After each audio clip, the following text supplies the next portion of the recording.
Let's talk about real life issues, love and relationships. Let's have a good time with the missus.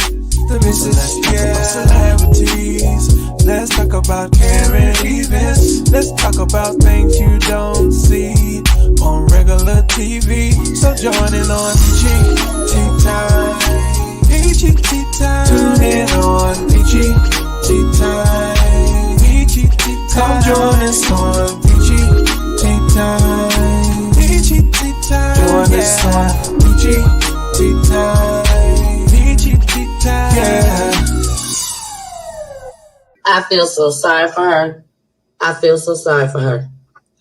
Because I'm finna run her ass down tonight, baby. You're live with the Energy God. I'm here with the message, man. He's 92.3. But if you ain't tuned into PG Time, I don't know what you're doing. Let's get it. Let's go. Whoa. Yeah. Hey, everybody. What's going on? Well, I got a show for y'all tonight. I have a show for y'all tonight, but right now I'm in the process of, y'all already know, I always forget about IG. And I know they over there waiting on us. So I'm trying to pull this up right quick. I can't never get it right all together, but it's okay. It's okay. Because we're going to go ahead and get them rolling up in here and up and through here. Hey, y'all. It's your girl, the missus. The missus with the kisses. I see my guests down there, baby. Let me tell y'all, it's so much going on in the city, baby. There's a lot going on. I do have some bad news that I got to tell y'all, but I'll just wait till I get everybody in here, then I'll let y'all know.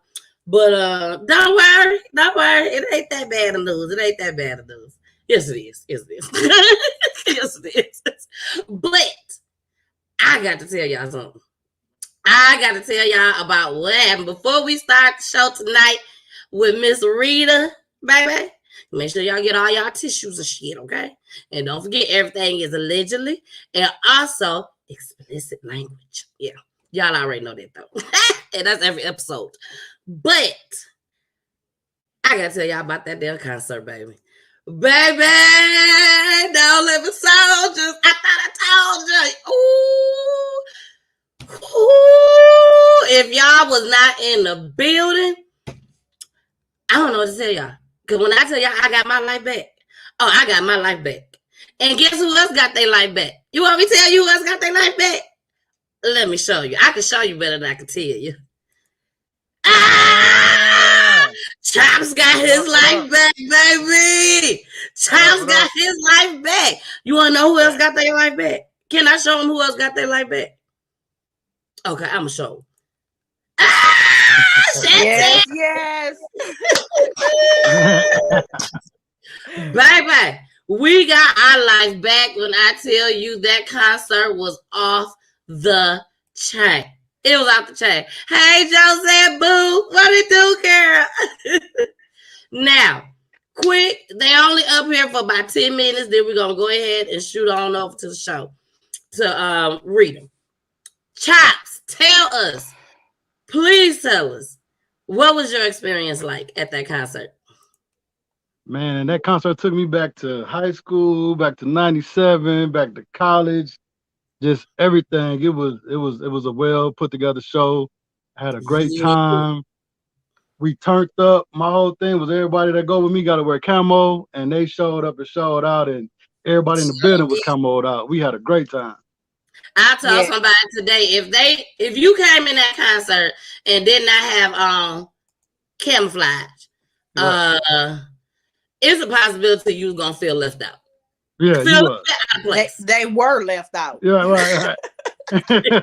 They were left out. Oh my gosh, they were so left out, y'all. When I tell you everybody showed out, it was just a handful that did not wear their camouflage.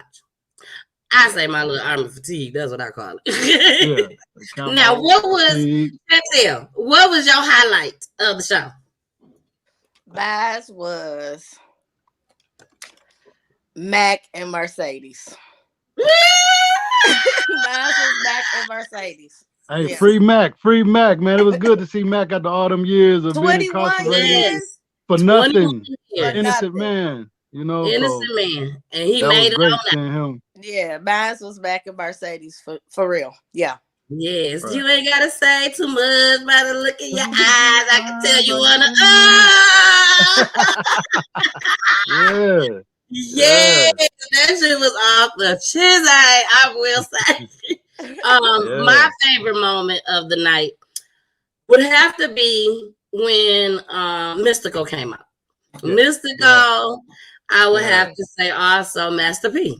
Yeah. You know, Master P, when I tell y'all he held it down, you would have thought he was one of Mystical and them the way he came out and turned up, baby. Right. So, But you know what thing? He did. I know get she had tired. to say this. I He knew you got was going to say. tired. He got tired. And how did He you? got Why tired? did you think he got tagged? Oh When yeah. he brought Key Sweat out. Yeah. He needed a break. Yeah, Chantel was like, today he get some water. He gotta go get some water. Today he gotta get some water. Because we Hey could man, see we him all right on the there same looking age. They got about thing, 15 years on us, so you know what I'm saying? Yeah, They he did a had good right job to be in their tired. 50s or 40s, whatever they is, you know. Mhm. Yeah, That was because good. Mia X I had a said couple she was highlights though. 52. I had several highlights, man. It was my boy Fiend is one of my best artists is on No Limit, and he opened up the show and went crazy. Yeah. You He know, sure Yeah. he brought out a guy from the South Side that I know. I used to take pictures for in the club in the South Side, Derez Deshawn. The harder way, the harder way. That shit was hard. That was hard. I was like, yeah, that was cool. Then of course Mia X definitely did her thing, and Mercedes. But yeah, it was a dope show. And we can't forget about Mr. Wah Wah. That's Fiend. That's Fiend. See, Yeah. I tell you, that was my song. Oh, that was my song. I think the only people that was missing was Magic. Magic, he passed. He passed away. Yeah. Was there anybody else missing? Cain and Abel. Cain and Abel. What's the guy? The singers. I forgot their Oh, names. the four singers. The four singers. Yep. That was my group. That was my group. I know exactly what you're talking about. I can't think of their name right now. Songs of Funk. Yes. Songs of Funk. Songs of Funk. Yeah. Exactly. I had their album, y'all. I had their album. But when I tell y'all, I really, really enjoyed myself. It gave me life. It feels good to go to a concert that everybody knows the words to. The audience was killing it, may I add. You know, they ain't even have to tell you to sing. We just want to sing anyway, right now. You know what I'm saying? So all in all, it started at 7:30. I think by the time me and Chantel got back to our car, it was 11:15. Yep, it was about 11:15. Yeah, about 11:15. So they definitely gave us a show. Me and Chantel, we had good seats. Wendell had good seats. I mean, we couldn't have been more happier. We had a great time. And then we went to Dugan's afterwards. Yeah. Then we went to Dugan's afterwards, y'all. And when me and Chantel walked into Dugan's, it was this other racial person. I'm trying to make some changes on my show. But of another color. I'll say that, of another color. Me and Chantel walk in. This girl, she got tissue. Her friends, they got tissue for her on the table so she can lay her head down on the table. You hear me? Because she was that toe up. And you know them garbage cans at the end of the bars where they just sweep the stuff in? Oh, they had that right posted right next to the table. That's how toe up she was. And, you know, they went outside. They had to walk through all us black people. She like this. And they get outside and they just rubbing her back, trying to keep her warm. Yes, holding the bag for her. I told Chantel that couldn't have been us. Chantel, what did I tell you? First of all, we weren't rubbing no backs. We gonna be mad. And we gonna be pissed the fuck off. That's what we gonna be. Very upset. Now we gotta go home because you drunk. Who let her get like this? Who let her get like this? Everybody blaming everybody. Everybody blaming everybody. So, but yes, I am drinking Sunshine. Asked me what was in my cup. I am drinking Ciroc. Ciroc mixed with it's pineapple Ciroc mixed with mango, margarita mix, and a little bit of lime juice. Yes. Sounds good. Sounds good. Cheers. Well, y'all, I really appreciate y'all coming up here, showing me some love. To everybody that don't know, Chops is my photographer. All the photos that you see, he's the one that has done it. So if you all are looking for some professional photography done, he is mobile. Hit him up, hit me up. I ain't gonna ask for no cut, but hit me up. I'll go ahead. I show them your number and shit. Y'all get it in. And this young lady at the bottom who has never been on the show before, which is my friend, has been my friend for over 20 years. Her daughter is my goddaughter, and I just love my friend Chantel to death. I really, really do. So to spend it on Saturday night with her was everything. It was everything. Yeah, we had a good time. We all went to high school together too. Yeah. Oh, I forgot about that. Dang. Yeah, we all have known each other forever. Yeah. All in the same grade, been knowing each other since. They've been knowing each other before me, before I came. I came in the picture when I was 12. But hey, that's still a long time, long enough to be family. So, all right, y'all. I gotta let y'all down. I know y'all don't want to go, but you gotta go. We gotta go. So they'll be back, and we finna go ahead and get started. BB class of '97 in the building. Yeah, be nice, baby. All right, that's enough of that shit back. Y'all know that is a mess. Y'all know that is a mess. Well, I know y'all like, wait a minute. We ain't get our what is it? Our talent for the night. We gotta do our talent for the night. So I'm gonna go ahead, get our talent up here for the night. And then after that, we're gonna go ahead and bring Reta on up here. And then when Reta get up here, then later on in the show, I'll let you guys know the not so good news. Okay.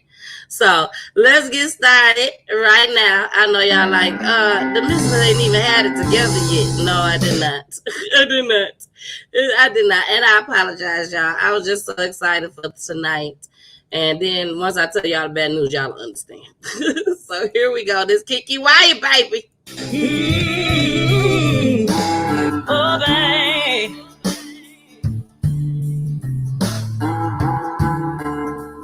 Oh.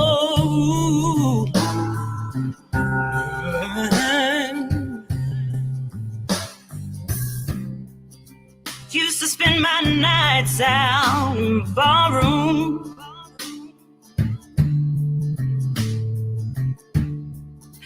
Liquor was the only love I ever known.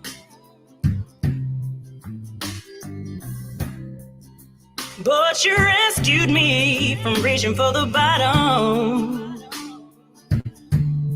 and brought me back from being too far gone.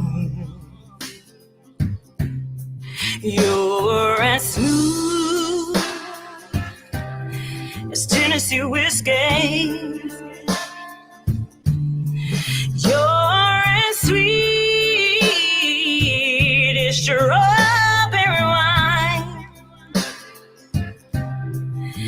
You're as warm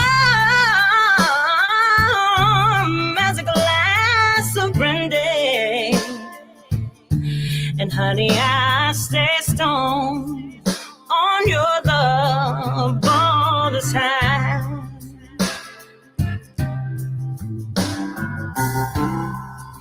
I look for love in all the same old places.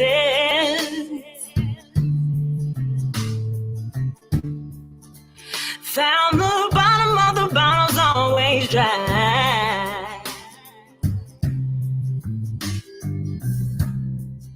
But when you poured out your heart, I didn't waste it. No, no, no, no.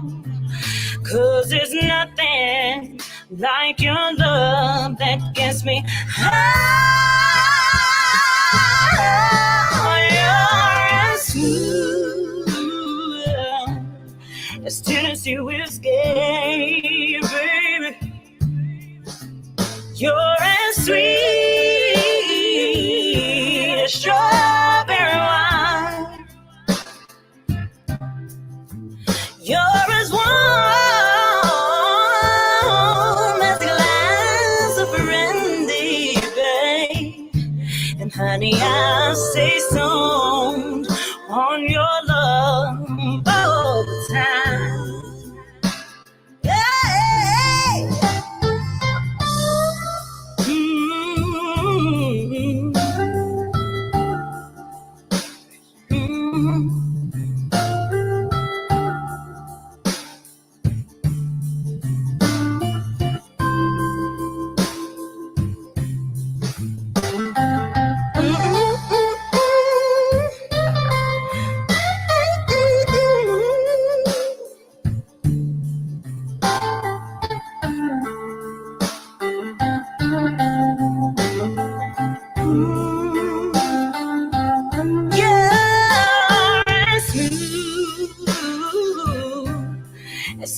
Tennessee whiskey, baby.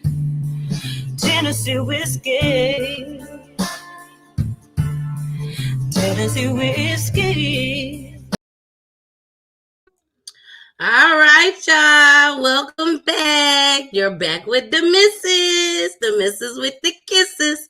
Now, my guest got me over here in tears because she down there in tears. She think I can't see her, but I see everything, baby. I see it all.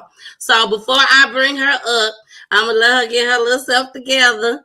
And I'm going to let you guys know exactly what's going on as far as with me and also my special guest. First of all, as of tonight, I will not be back until 2 weeks. Okay? 2 weeks. I won't have a radio show, but I think what I'm going to do is play a repeat, and you guys can hear that on his 92.3. Go ahead and download the app, but I'm going to take a 2-week break.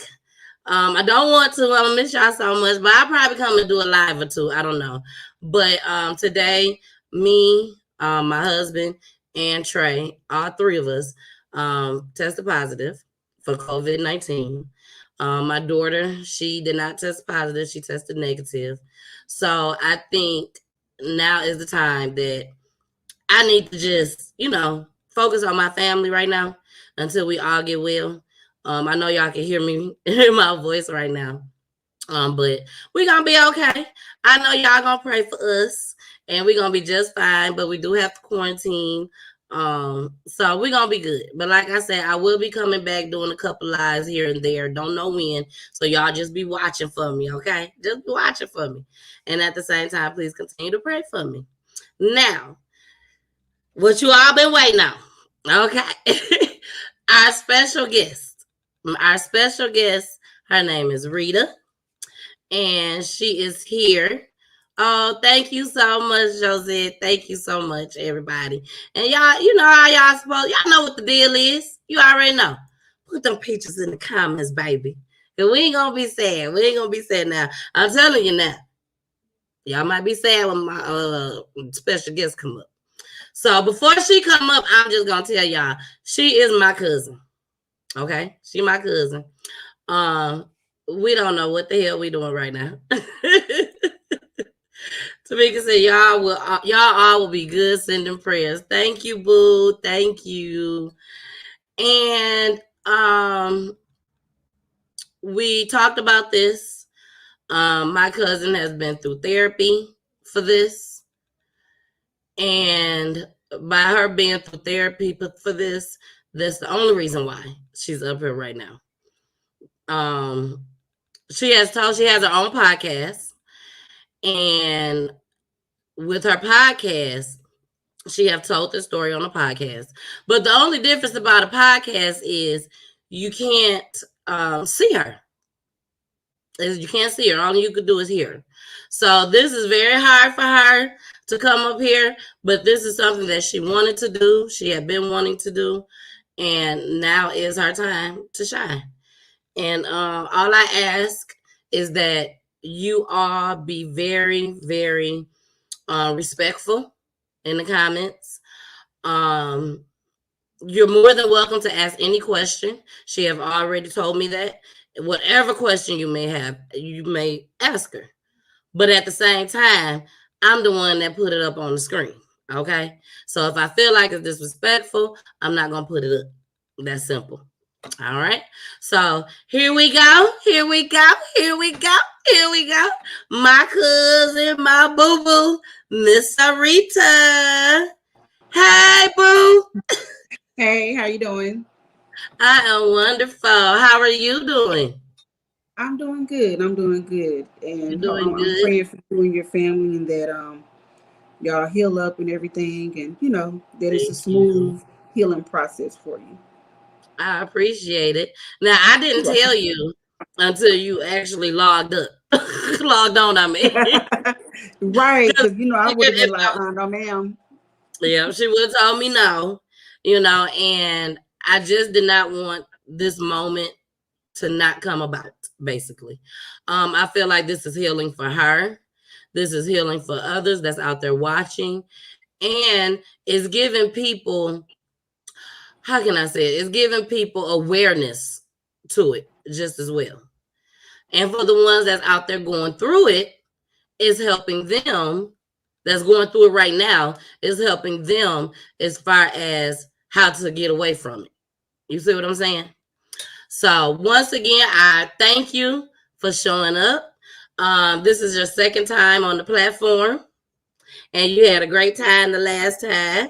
It wasn't a good topic really, but hey, you was there. You had all your information together, and I'm sure we helped somebody that night. So thank you. You're Now welcome. we're gonna go ahead and get started, baby. I did write my questions down, y'all, so y'all gonna see me looking over here. But the first question is, tell us a little bit about yourself. Um, I feel like I'm a woman that's rediscovering myself at the moment. And I say that because of the therapy that I went through. Hey, TT Carolyn. But I say that because of the therapy that I went through. Because you lose yourself when you go through traumatic events, and I'm sure many people know that when you just go through things in life, you lose yourself. So right now, I feel like I'm rediscovering myself. I'm rediscovering my talents, and finally starting to work towards living out my dream. So All yeah. right. I'm sorry, y'all. My friend ordered us some medicine and all this ginger and all this stuff. So they just came and dropped it off. So I apologize, Sarita. I had to get the door. The next question. You have a podcast. Yes. You got a podcast. And what is your podcast about? Basically, my podcast is just about educating people about mental health. It's really mental health awareness, how it affects our bodies. It actually affects our nervous systems. It causes us to have gastro issues, which a lot of people don't know. I've been dealing with that for years, but I never, connected that with the trauma that I Mm-hmm. went through. But my goal is to normalize mental health, make it normal instead of people saying, that girl crazy, well, you might be too. You just might not be diagnosed. You know what I'm Yeah. saying?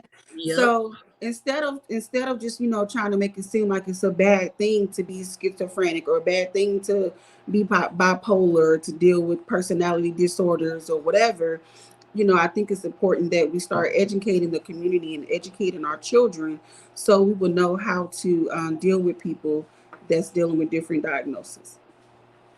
And is there anything that you deal with that you've been Um, diagnosed of yeah, or so from? I have been diagnosed with, at the time, I was diagnosed with major depressive disorder, and I still have my moments that I work through with my therapist. And I was also diagnosed with complex PTSD, like you have regular PTSD, then you have complex PTSD, and then also with being bipolar. So And that one was the hardest for me to accept. and it's crazy that you say that because out of the entire time that I've known you, I never see none of those sides. I Yeah. see just Sarita. That's it. Sarita, just like me, Yeah. and that's what I see. I've always seen that. So when you come to me and you tell me, some of the things that you have told me in the Mhm. past, I be sitting up there like, you really be going through stuff like this? You really Yeah. be depressed, because it's hard for me to see that in you. You Yeah. just have the warmest heart. Yeah. You are like a true giver, and not just financially or anything like that. Love, support, all of that. You know what I'm saying? And I appreciate you so much for that. I really, really do. You are Sarita's one of the people, y'all, that you could call on at any time of the day, afternoon, or night. I don't care if she tired, sleepy, she gonna wake up and she gonna listen to you. And this has always been like this. So I definitely appreciate her for that. Now, the next question is, you dealt with something as a teen that you're here to share with us. And what is that? What I dealt with as a teen was in-home sexual abuse that went on for 4 years. For four So, years? mhm. Okay. And what do you want people to take from this show tonight? That we can work towards not being stuck in the victim mode, and it's tough. I'm not going to say it's easy. It's a battle, but it's worth giving it a try. I want people to know that therapy is okay. And that if you decide to go to therapy or whatever, whoever decides to go to therapy, if you're not connecting with that particular therapist, it is okay to tell that therapist, I don't think that we are, working out. Thank you for everything you've done, but I need to find somebody else that I feel like that that can understand me better. And it's okay Mhm. to say that. And until you find someone that you can connect with and that can feed into your soul and feed into you and help you grow. That's what you want in a therapist. So don't give up if the first therapist is not working out for you. Exactly. Now, that was my one of my questions, but I had asked it at the beginning is what I told them at the beginning. But how long did you do therapy for this particular issue? I started therapy, I want to say, I can't even remember the dates right now. August, September. I took off work in August of last year. Okay. But my therapy didn't start till a few weeks later. Okay. And I was in therapy all the way up until February of this year for 4 hours a day, Monday through Friday. So go back from what to February So last year, around end of August, September, up until February of this year, of this year. for Okay. four hours a day, Monday through Friday. But because of COVID, it was virtual, which Okay, well that's made it a good that lot. it's virtual. Yeah, so that made it easier for me to attend. Okay. Now, do you feel like therapy helped you? I know therapy helped me. I Good learned answer. Good answer. I learned so much about myself. It bettered my relationship with my children. My relationship with my spouse got better, because there are a lot of things that I was inflicting on him. I was thinking that he was looking at me this way or thinking of me, this way negatively, and that totally was not the case at all. And I realized that I've been missing out on his support because I had not been including him in my struggle and in what I was going through. So now he knows like the signs to look for and so forth. So whenever he sees me kind of dealing with certain things, he'll come and ask me, "Are you dealing with this or are you dealing with that?" So it really allowed me to see that I don't have to go through this alone. Exactly. Okay, I get it, girl. All right, and that was important that I told everyone, that you did go to therapy for this, so that everyone knows that you're just not coming on here and haven't had no help at all. You know what I'm saying? Yeah. So let's go ahead and get started. Let's Okay. go ahead and get started. So, how old were you when the sexual abuse started? And we're not gonna say who it was at this time, okay? So, okay, I got you. So, with this particular person, the one where it lasted for 4 years, that started at 14. But I was actually raped by my friends, which was my neighbor's brother, a few months before, almost a year beforehand. And that's the person that took my virginity. Okay. And I had never told anybody. I didn't even tell my mom that particular story until this year. Wow. So yeah, I held that in for quite a while. Okay. Okay. And how old was your abuser at the time?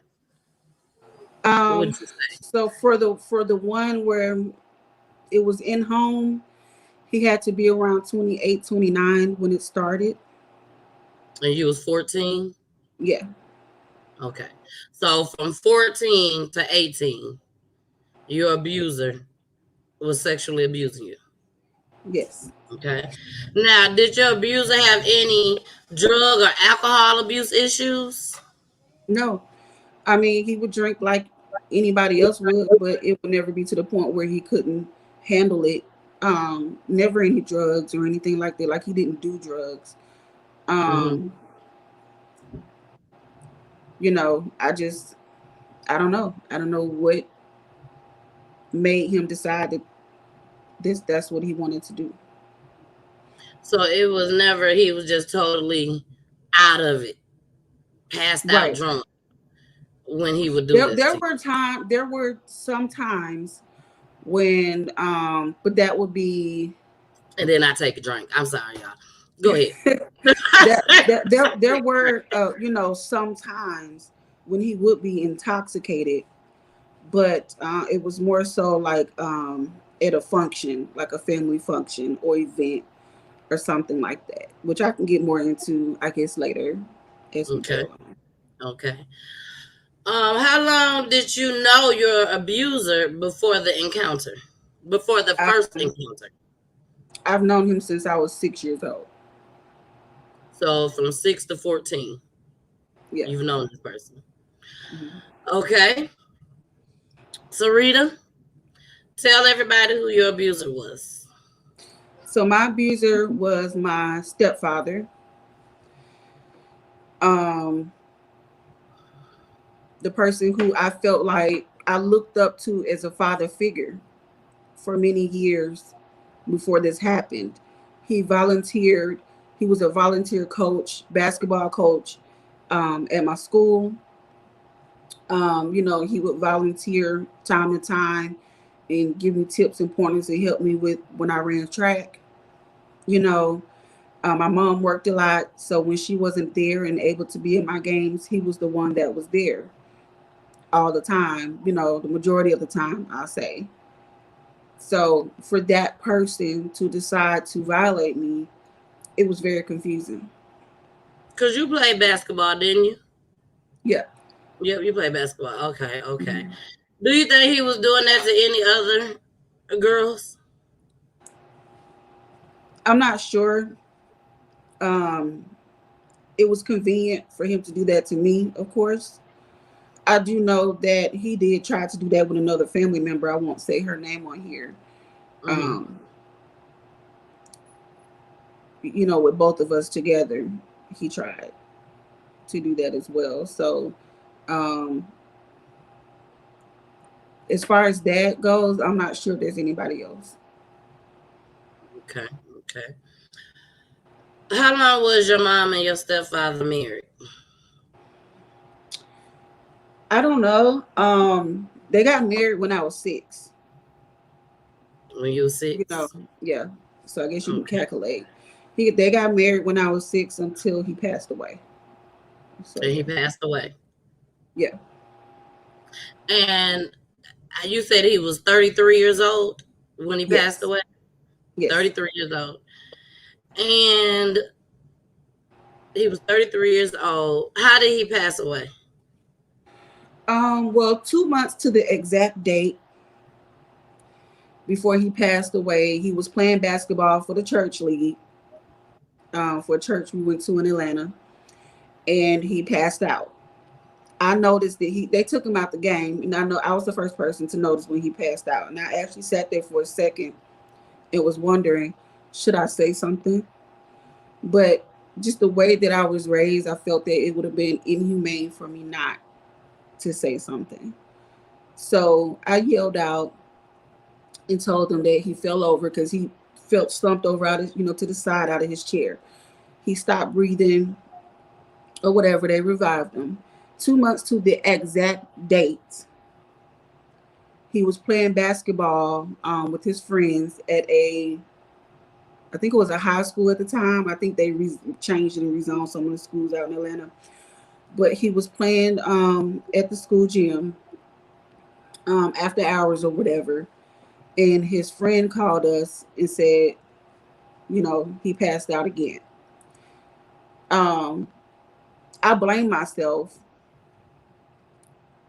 which is crazy. I don't know why this is so emotional for me today because I talk about this all the It's time. okay. It's okay. It's okay. But I blame myself for so many years because I felt like at the time my mind was so gone that if I was there, I could have caught him before he fell head first on the ground. That's how far gone I was. And I was going to say, I don't think people quite understand what you mean by that. Okay? So,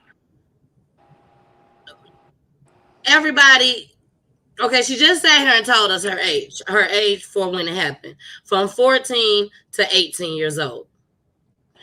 And what did you say that the your therapist said that he had you what? Like Stockholm syndrome. Stockholm syndrome. Okay. So at the time, she was old enough to know that it wasn't right. Correct? Correct. But she went along with it. Am I right? Or am I wrong? Well, I wouldn't word it like that. Okay. But let me back up because I do want to say I had to do some research so I can make sure I explain this correctly for people to understand that have not gone through any type of childhood abuse or whatever. But there are 4 components to Stockholm syndrome. So I got this from I was watching YouTube and this company called Integration on YouTube or whatever, one of their videos. So the first component is like you perceive it as a threat. And sometimes it's a physical threat, but sometimes it's a mental threat. With him, it wasn't never any physical threats. It was mental. Okay. Where they kind of like kill your identity. You know what I'm saying? You feel like your soul is dying. A piece of you is leaving away from you. The other part 2 is an act of kindness. That's very confusing. When someone abuses you, however they abuse you, then they turn around and then they're kind to you. And as a child, you don't really know how to take that. The third part is isolation. They manipulate you and they make you feel like, you can't do anything, or they sabotage certain things. So like when I would try to do things or go out with friends, sometimes he would make up excuses and would go to my mom and make up this lie, and then I wouldn't be able to go. So then I just became even more of a loner than I already was. And then the other thing is you feel helpless. You feel like there's no way out of the situation. You know what I'm saying? So it's not that like I just was like went along with it as in like I was cool with it. I just want to make sure that's clear. Okay. I did not know. When it first started, I didn't. It was just me. I didn't have anybody else to run to, you know, to say I need help. And you didn't know how either, right? No, because that's not something that I grew up that was talked about. You know what I'm saying? Like, hey, when you go through this, this is what you need to do, or this is how you need to handle this situation, or whatever. Um, I do think my mom mentioned a couple of times, maybe when I was really young, like, if somebody touch you or whatever, but it wasn't consistent where it's like automatic at that moment. Okay, this is what I'm supposed to do when this happens. And I think a lot of parents does that. Like you Yeah, said, they told you about people touching on you. The doctors tell you about people touching on you. The school tell you about people touching on you, but they never go into depth with it. You know what I'm yeah. saying? So now, did you tell your mom about it? This is the hard part for me because I'm not trying to make my mom look, no kind of way. I didn't tell her on my own. My cousin that I mentioned earlier, I told her about it first. This is before he tried to do anything with her. Um, I'll answer that in a minute. But I told her about it first. And when I told her about it, she was like, we finna go tell your mama now. And This I was your was so cousin. terrified. Yeah, I was so terrified. And I was just like, no, like, please. I was just scared of the outcome, like what was going to happen. My heart was probably beating out my chest. And she said, okay, well, we're going to tell her in the morning or something. Or either I asked her, can we tell her in the morning, however it happened. And in the morning time, she was like, okay, we're going to go tell her now. Like, she was determined. So I just was like, okay. We went and we told her. I can't remember how old I was when we told her. I don't remember that. But this was the first time we told her because we told her more than once. And she said, she was like, oh my God, okay, I'm glad you told me. Y'all can come and talk to me about anything. We were getting ready to go out of town because his family was from Mississippi. And the town he's from has a big celebration where they celebrate the town for like this weekend. And she was just like, I'll deal with it when we get back. My mind was already so gone at the time that I did not realize that wasn't normal. That wasn't okay. It didn't hit me that wasn't okay until I started going through therapy and I had to face everything that came with it. Everything that came with it. Now, I was gonna ask you how long did you wait before telling her, but you said you didn't remember exactly how old you was when you told her. Possibly maybe 2, 3 years, maybe 2 years, maybe. Maybe. Maybe. Because when it first started, my cousin was not living with us when it first started. She was in Illinois, Chicago, and then she graduated from high school, and moved in with us. But she was gone a lot because, she was working. She had a boyfriend and so forth. So she was gone a lot, and then she was older, Yeah. So my mom worked a lot. She traveled a lot with her job to Florida, and then she would travel to Texas at times. She would come home, fly home for the weekend, like maybe Friday night or Saturday morning, leave back out Sunday for work. So in the beginning, she was gone quite a bit. Even though there were other adults in the house, she was gone quite a bit. Okay. Well, let's get into some of these questions. Rhonda asked, was it a family friend Nah, boo, nah. It was the stepfather. It was her stepfather. And Sarita, you have a brother as Yes. well. That's by your stepfather. That's the biological father is your stepfather. Yeah, my So brother is 6 years younger than me. 6 years younger than you. Okay. Yeah, so he was just a little kid, young. Mm-hmm. I was a child too, but he was, much younger than me.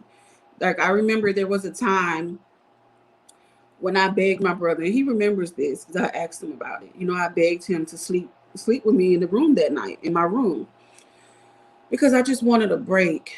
You know what I'm saying? Just from one night, like, can I just have a break? And he came in, pulled me to the floor, and I was silently crying because I wanted to wake my brother, but I didn't because he was so young, you know. And I was begging him to leave me alone. Like, please leave me alone tonight. Just not tonight. And by the time he finally walked out the room, because my brother had his back turned, by the time he finally walked out the room, my brother had turned over and opened his eyes, like when the door was just closing.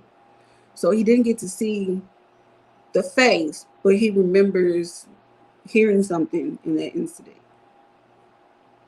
Now, how many times would you say this has happened? I mean, was this like a regular thing? This was very regular. So let's just say it's 365 days in a year, unless it's leap year, 366 days. So at minimum, between 365 to 366 days, but this was happening multiple times on some days. So that's just the minimum of how many times this happened every year for 4 years. Wow. I know. Wow. I thought about that when I was in therapy, and I had a day when I had quite a few days, but I had great group members because I had to do group therapy, which I didn't want to do at first, but I found out that it was very helpful. But And putting it in needed. that perspective, it just really made it even more just, unbelievable. Okay. Ron said, where was her family? Aunties, grands, where were they? I had family around. Um, I wasn't around them all the time, but I had family that was local, and I was afraid to say anything to anybody. Um, and even my grandmother, who I feel like would have taken action if I would have told her. Mm-hmm. But he didn't threaten me physically, but he threatened me like, you're gonna, if you say something, it's gonna break up the family, and they might charge your mom, and she might go to jail. I'm going to jail, and then they're gonna separate your brother because who's gonna take care of your brother? And then he's gonna be in a home, and somebody else might do this to your brother. You want somebody doing this to your brother, and then you're gonna get treated worse. Somebody gonna treat you worse than I treat you. So Saying all type of shit. yeah. So I just decided to settle for. I'd rather do this so nothing happens to my brother, and I'd rather have one abuser than God knows how many. And I just kept telling myself, I'm gonna graduate soon. Just you're not gonna be here forever. You'll be able to leave and go to college soon. But then I got afraid of that because I didn't know if he would turn around and try to do something to my brother. He never showed any gay tendencies or anything, but you never know what's on a person's mind when they're that messed up. Exactly. Yeah. Now we do have some people that just came in. I can tell by the comments that they're making. Yeah. So just to fill everybody in, and then we're gonna go to a quick commercial so that me and Sarita can get our minds together because telling the lie. She letting y'all know. You know what I'm saying? Telling y'all the truth. A lot of people, I ain't gonna say a lot of people, there's some people out there that don't believe my cousin. I believe her. I tell you that much. Shit. But anyways, she was sexually abused by her stepfather. This went on for 4 years, from 14 to 18 years old. Her stepfather passed away at the age of 33 years old at the basketball game, and he said he just slumped over. He just fell out. His Just heart fell out. stopped. He ended up having a rare heart disease. He always had an extra beat in his heart, and I can't remember the name of it from what they discovered from the autopsy or whatever. But from what I was told, his sister was having the same issue. So my mom was able to tell her, and they caught hers in time and was able to save her because of his autopsy results. Okay. So yeah. Okay. Now, this became normal to her. Correct? Correct. Yeah. It became normal to her. Yes, she was between 14 and 18 years old, but it became normal to her. Her mom was aware. Look at mama. Look at mama. It's all true. Like, don't be talking about these no lies, no lies. It's all true. That's why God moved him out. Oh, mama. God moved him out to set my niece free. You're right. I agree with you too. I really do. Let me leave that up if they want to see it. Yeah, so he passed away. But at the same time, my cousin got a story to tell. You see what I'm saying? You got a story to tell. So we're finna go ahead and get to our commercials. So Rita, if you need to run and do anything, go ahead and do that. And we'll be right back, y'all.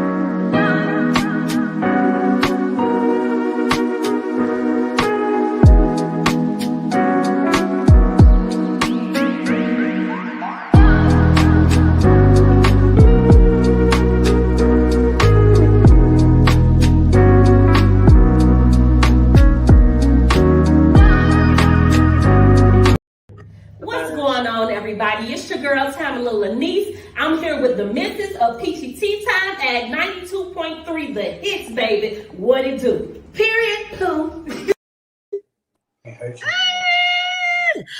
We are back, y'all. We are back. I do have some new drops. I just gotta, load them on up on the computer. Once again, for those that was not in the building, in the beginning, I did let everybody know that I will be off for the next couple of weeks due to me and my family, except for my daughter, tested positive for COVID-19. So I'm just going to take this time, get my family back up and running, baby, and I will be back. I will also, Rhonda, I know you going to call me, girl. I already know you're going to call. You better wait till after the show, Rhonda. But I will be back in 2 weeks, which is right after Thanksgiving. I do have a special announcement that I'm going to tell you guys when I come back. So I'm just going to take some time to rest, basically. Give me some rest, get my kids, get my husband together, get us all back on track. And that's what I'm going to do. So I will be doing some videos here and there. You just never know when. Just never know when. So thank you, Nikki. Nikki, I know y'all going to miss me. I'm going to miss y'all too. Don't worry, I'm going to miss y'all too. But okay, so Rita, let's go ahead and get back to your story. Each and every person that's listening, this is my cousin who I love dearly. And, I want to say, would you consider it that you was dealt a bad hand in life or just in that moment? I kind of feel that way in the beginning, but now I'm learning to turn that positive into a negative. I've always been a very optimistic person anyway, ever since a child. But since I've gone through therapy, that has given me grounding techniques so that it's easier for me to turn those negative events into something positive, which is why I started my podcast. Exactly. Rhonda said, Mama Carolyn, I'm extremely upset about this segment. I don't understand these particulars. You don't me, but I'm upset. I don't know what she meant by that. But she said she upset. She mean that. You know what I'm saying? This is hard for people to, listen to. And I'm sure you know that you have a daughter. You know what I'm saying? So it's hard for people to actually sit back and listen to that has never been through something like this. And even the ones that have been through something like this, they hate to see somebody else have gone through it. So it's hard for them to sit here and listen to it just as well. And y'all, we're going to give y'all a chance to call in. If y'all want to ask any questions, give her some encouraging words, anything. I will give y'all that opportunity. But we just want to make sure we get through all the questions first, okay? Now, the next question. A lot of these questions we went ahead and asked. But how was that moment? And how did you feel telling your mom? I was nervous, but I was hopeful. The first time we told her, I felt like I'm finally going to get some relief, but nothing happened. So my cousin made me tell her, we told her again, nothing happened. It was just like my cousin was just like, hey, auntie, I'm just trying to figure out, what's going on. And it just ended up getting to the point where, and I didn't know why until last year, that they kicked her out the house. I thought Your cousin told me, they told me that she just decided she didn't want to be there anymore. She wanted to just go back home, back to Chicago. And I was just confused at times. I'm like, why would she leave me like this? But she also was sad about leaving. So that was really confusing for me. Like, that just didn't make any sense. I guess she was making too much noise, so to say. She was looking for an outcome that wasn't going to happen, so she had to go. And she didn't want to participate, when my stepfather tried to get her to be involved in the sexual abuse. And she was just like, no, I'm on my cycle or something, however it happened. And she had to go. That's how we feel about it. Being that you went to therapy, I know it had to be a time where your therapist, wanted you to talk to your mom about it. Maybe that can help clear things up. When you did talk to your mom about it, what was she saying as an adult, as you being an adult? When you moved on, tried to move on and everything, and then last September, from September to February, you went to therapy. What happened in between there with your mom? We had to write a letter, so I chose to write a letter to my mom. I wrote a letter to my stepfather, and some other family members or whatever. Hold on. And keep that thought. Okay. I want to say this, and Rhonda and everybody else that's out there thinking this way, I understand why you're thinking this way. I really do. But at the same time, I want everybody to remember, just in case you weren't here in the beginning, Sarita made it very clear that she do not want to bash her mom. Okay?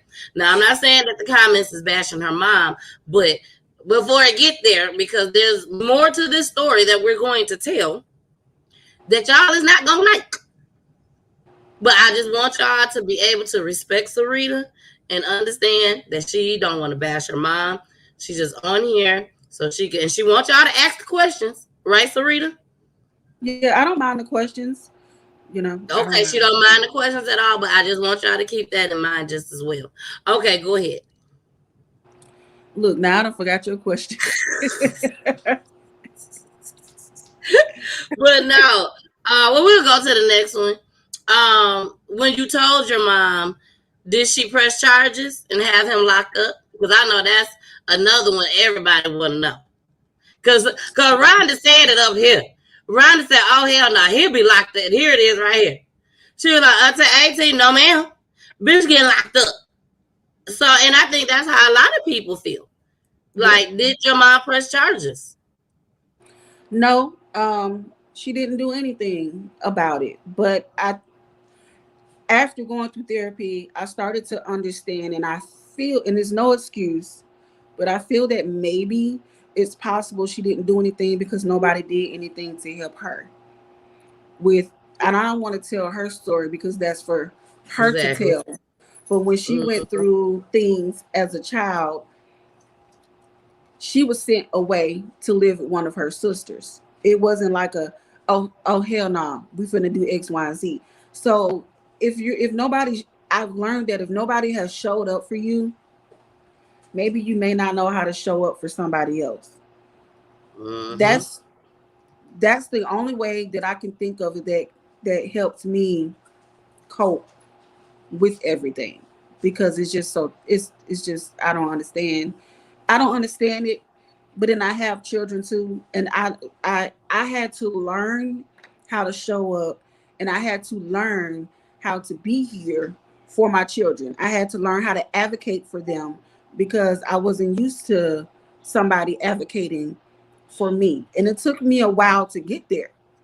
Because I went through some things. I'm sorry, I couldn't hit the mute button in enough time. I'm sorry, I'm so sorry, okay. y'all.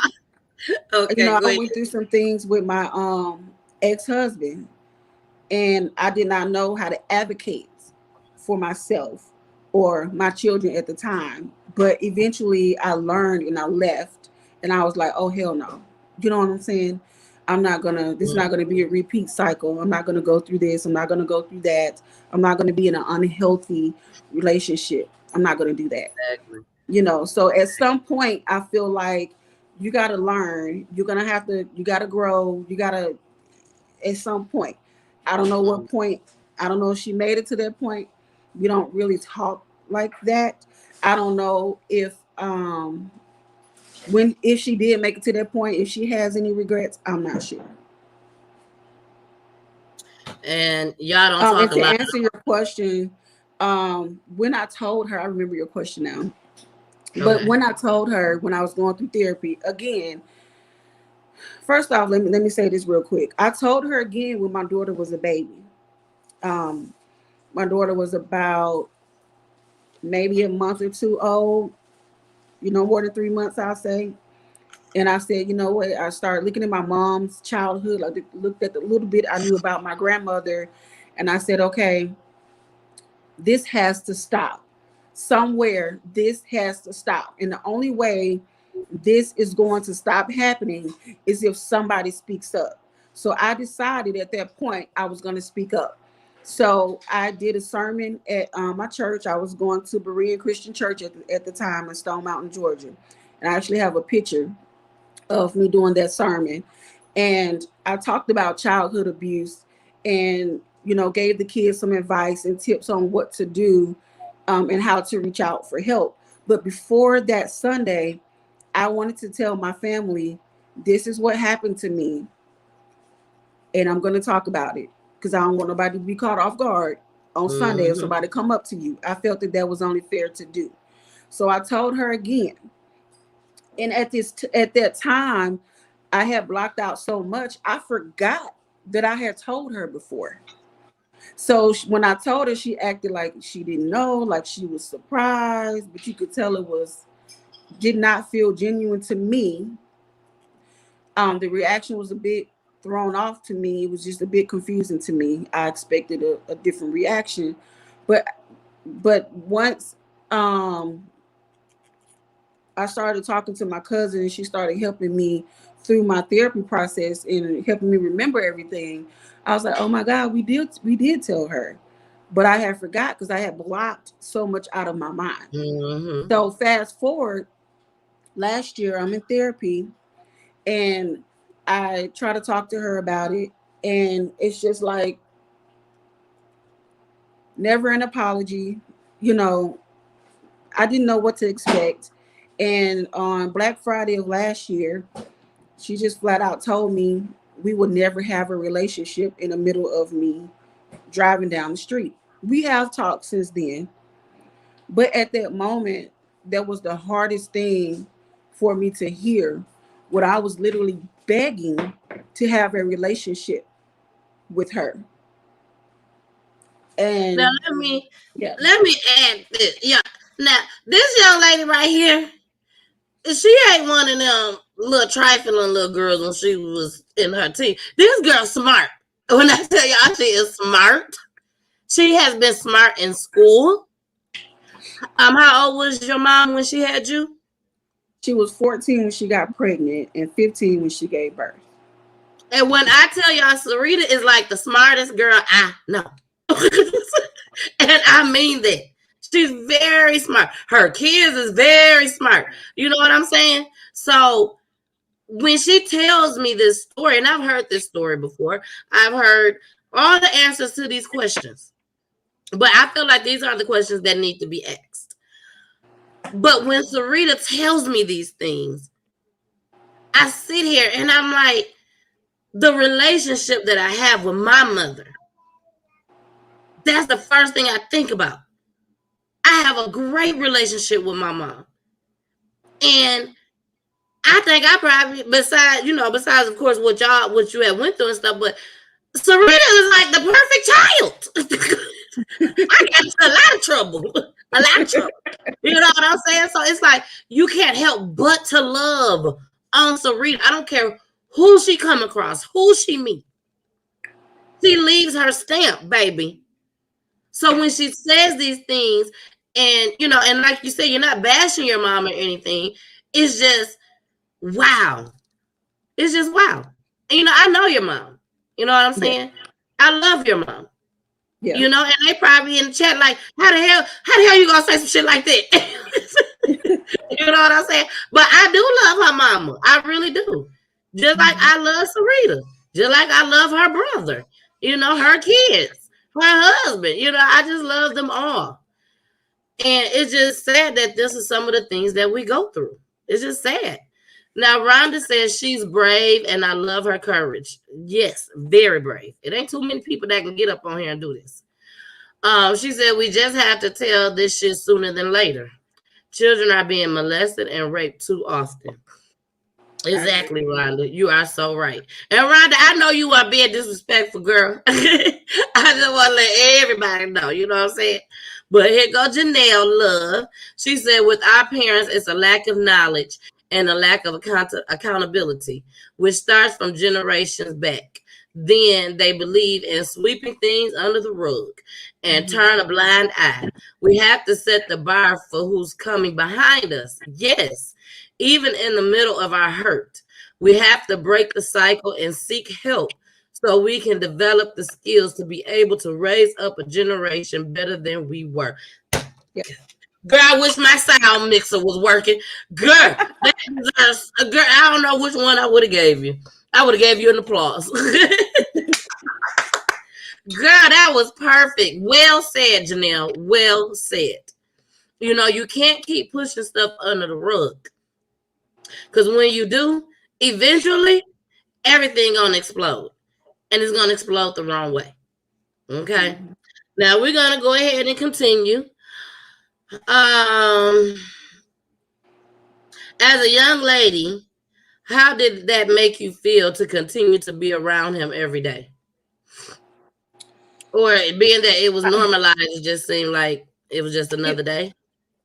Even though after a while it became normal, I felt like I was born to be his sex slave. That's how I felt. And I felt like that for many years. Like when I was younger, I had so many great dreams and aspirations, and I just felt like it was all taken away. So it was really hard for me to be around him at times, like when I really would let it get to me. But then I developed a numbing, thing that a lot of people do when they go through trauma, and you start to numb the feelings because it's too much to deal with. You don't know how to process it, and you still have to keep going every day. Mm-hmm. So eventually I just started numbing things down, and then that became a habit. Even today, it's hard for me to feel certain feelings. Like, one thing I love about you, Tanil, I love to see you happy and I love to see you excited, because you be like over the top excited. But I love that about you because I And don't I know. really get that excited. I don't know how to experience that type of joy, but I'm working on it. You're gonna get there. You know, with my therapist, because I'm still, you know, doing therapy and stuff. But and I'm learning to live in the moment. But I didn't know how to live in the moment back then because I didn't even get a chance to learn how to live in the moment because during those developmental years when I'm supposed to be jumping up for joy because we won a basketball game, I'm depressed and torn on the inside. You know what I'm saying? Mm-hmm. So I didn't know that any type of abuse that kids go through, it affects them, their mental development and their growth. So a lot of people really don't think about that part of it. You know what I'm saying? But it's so much that it affects and so much that it alters in your mind that you end up missing out on so many things. So it's like you got to teach yourself how to enjoy life. You got to, like, I actually have to actively work towards achieving happiness, which is something that should come natural. Exactly. Yeah. I understand. All right, y'all. We finna get into our next segment, baby. This is where it gets a little rough for us. The abortions. You know, we don't need to sugarcoat shit. The abortions. Because if you think about it, she was having sex with this man for 4 years on a regular basis. On a regular basis. So eventually, if you're continuously having sex, because did you have another boyfriend at the time between When he that age? first started, I had just started dating this guy, really nice guy. I don't even remember the dude's name, but that dwindled off because I was just gone by then. I did have another boyfriend in school, so to say, we never went out on a date. We probably barely even talked on the phone, girl. You know, I didn't have a true, real, you know, high school relationship. Okay. Okay. Now, how old were you when you got pregnant for the first time? I believe I was 15. I believe I was 15. I'm just thinking. I don't know what, I wasn't there when he told my mom, but this is what he told me. He told her that I got pregnant by the guy that I was talking to at the time. They had met him, I think, once or something like that. I think I went over his house once and met his parents. So that messed that up because I couldn't talk to him anymore after that. You know, that's what he told me. He told her. I was almost 3 months pregnant when we found out. So I was really almost too far along. I was like right at the threshold of you can't have an abortion. I was constipated like a lot. I'm like, damn, what is going on with me? Because I was super active. I like there's no way You I would should be play constipated. sports and everything. Yeah. So I remember it was Dr. Ash that I went to in Stone Mountain, Georgia, which I love, by the way. He's an awesome doctor. And I almost told him, but because he's the one that took the pregnancy test, and I thought it was stupid to do a pregnancy test, but I was like, okay, whatever. I just did it because I felt like it was routine. And he came back in and told me I was pregnant, and I almost told him what was going on. But I believe my stepfather was came in the room or something, and I just was like, I'm just not gonna say anything. I didn't know anything about abortions. I didn't know anything about a time frame with abortions, but he panicked. And so he started calling, looking in the, back then, we were looking at phone books, and he would look in the phone books and call abortion clinics, and it was one on Spring Street, downtown Atlanta. And that's where I had my first abortion. And my mom was there for that one. But like I said, I don't know what she knew, but what he, other than what he told me that he told her. Then that night we had to stay at a hotel because they don't want you to stay too, like, you can only go so many miles from the clinic in case something happens for 24 hours. So I stayed at a hotel that night with my mom, and my stepfather came back and got us in the morning. I woke up in the middle of that abortion. I have nightmares about it sometimes because I saw pieces of the baby. I guess I'll put it that way, in parts, in a glass jar. And I remember screaming out and yelling, "I want my mom! I want my mom!" Because I'm just a child, and even as an adult, that would be terrifying. Exactly. So I remember them putting the mask back on my face, like, I remember them yelling like, "Oh my God!" She woke up, put the mask back on my face. Then I woke back up in recovery room after that. Wow. What is so that's basically the main thing that you remember from your first abortion was that. Yeah, I'm sorry, y'all. My daughter is cutting up back there. I do apologize. So how many abortions would you say that you done had? I've lost count. You lost count? It's been so many that I lost count because I blocked so much stuff out. I don't really remember. I remember a lot, but then there's a lot that I don't remember. I deal with disassociation, so I disassociate myself from things to deal with things, and that's something that I still work on today. Like if something bad happens, I tend to disassociate myself from the situation. So um, that's frustrating for me that I can't remember everything. I had a doctor and a nurse laugh at me before when they asked me. I hate that question, by the way. When they ask you how many pregnancies have you had, how many abortions have you had, like I hate that question. Yeah. But I felt like it was important to be honest, which I thought I was supposed, I should be able to be honest. And so they started laughing at me, and I just remember getting dressed because it was for a physical. I grabbed my things and I said, "By the way, I was molested as a child," and I walked out and never went back. You Um, shouldn't have went back, them bastards. yeah, Wow. Well, I guess we could say it was a lot then. A lot of it was quite a few. Um, Maybe somewhere between 8 and up, possibly.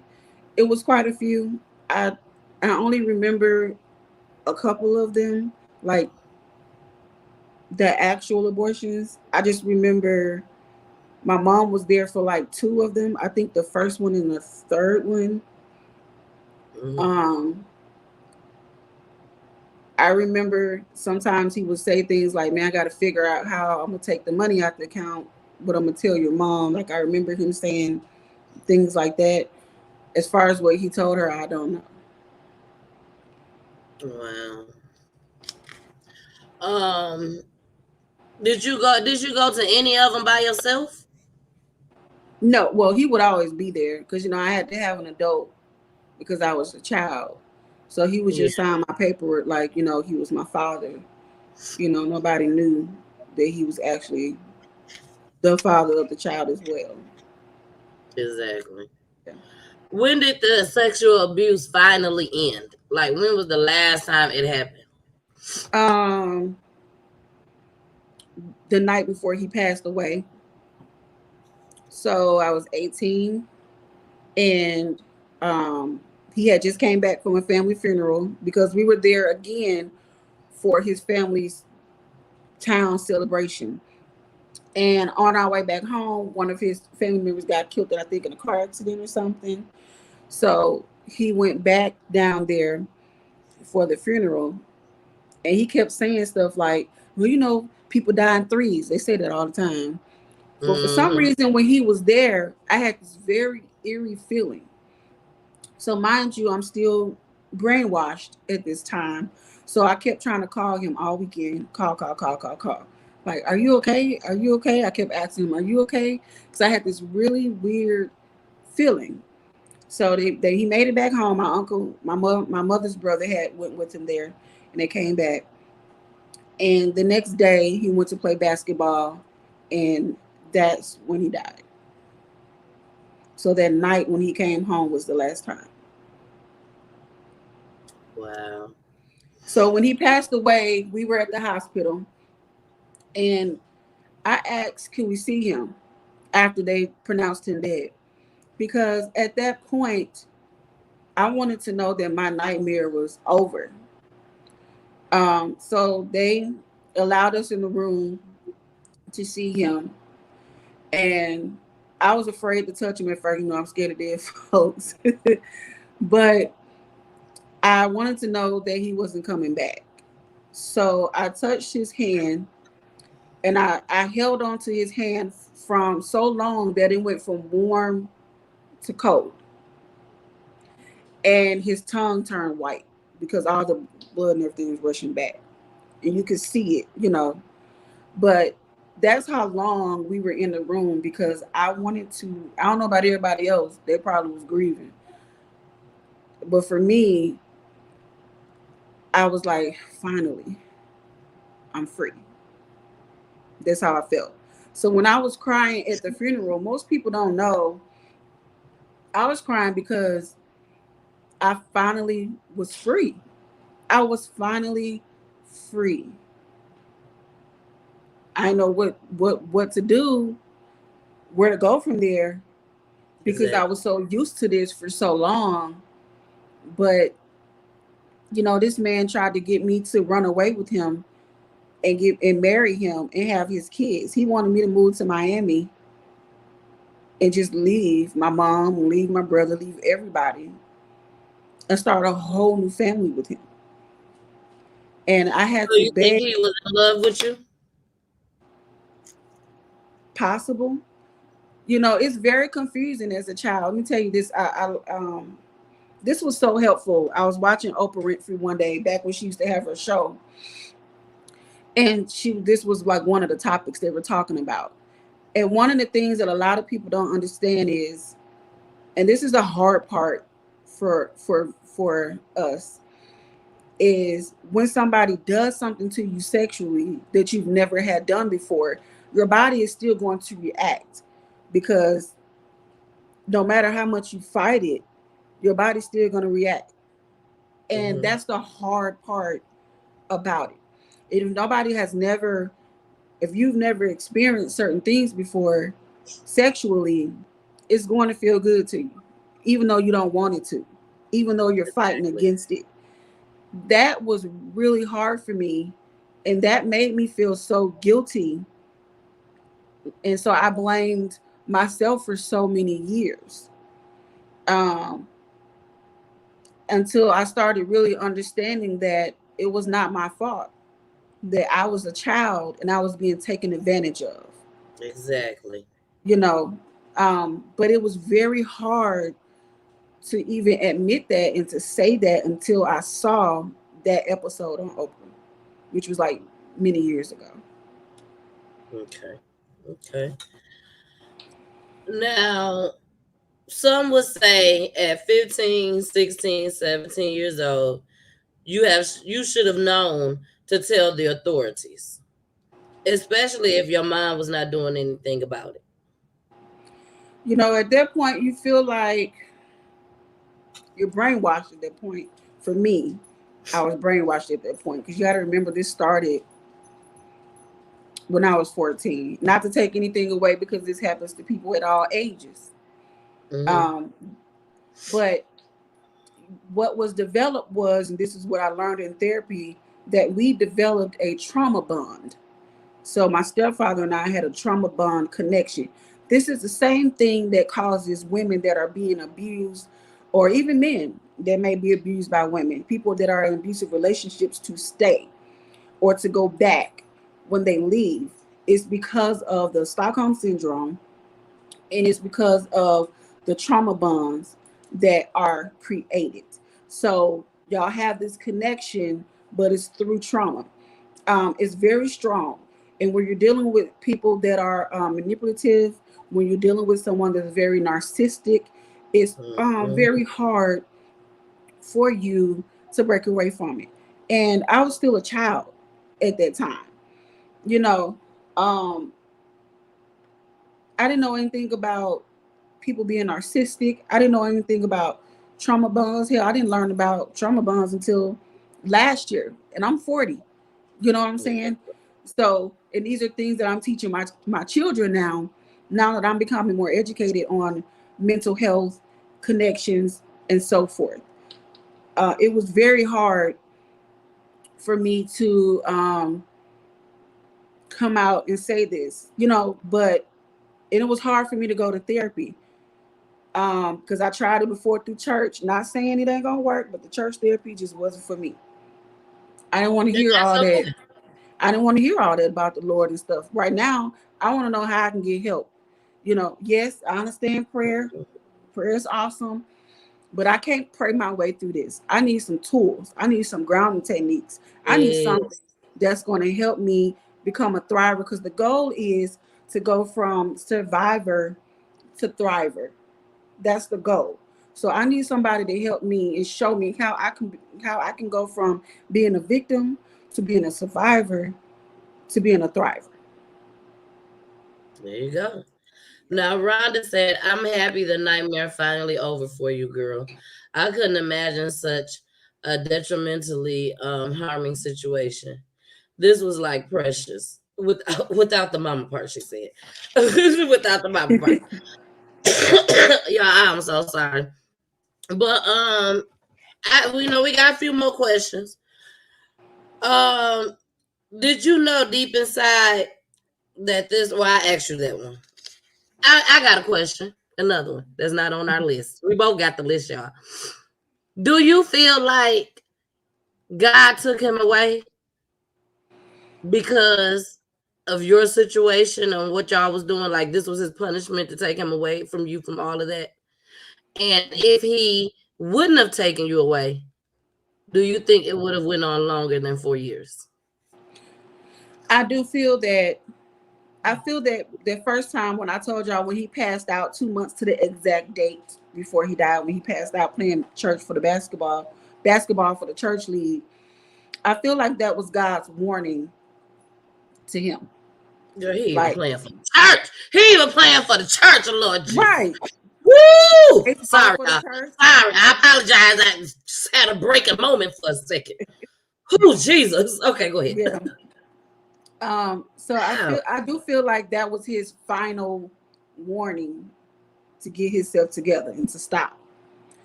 But it was just so chilling because 2 weeks to the exact date, not day of the week, but date, he died playing basketball. I saw him in the gym because my mom normally she works overtime. That particular day she didn't. Girl, the dog ran out the house, jumped in the car. Everybody, we gotta go save him. We gotta go save him.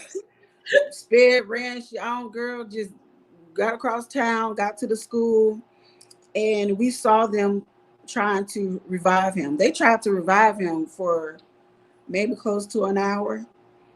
You know, they went well past what they normally do. I guess because he was so young. Yeah. And so I saw when they would, say clear and pump his chest. And at one point, it looked like he was going to come back because it's like he jumped up and I think he opened his eyes. But it was like no life. And I knew then, this is it. He's not coming back this time. And they kept trying because you can see them when we was in the car behind the ambulance on the way to the hospital, you can see them still trying to get a heartbeat. But I was like, it's been too long. If he comes back now, he's probably gonna be brain dead.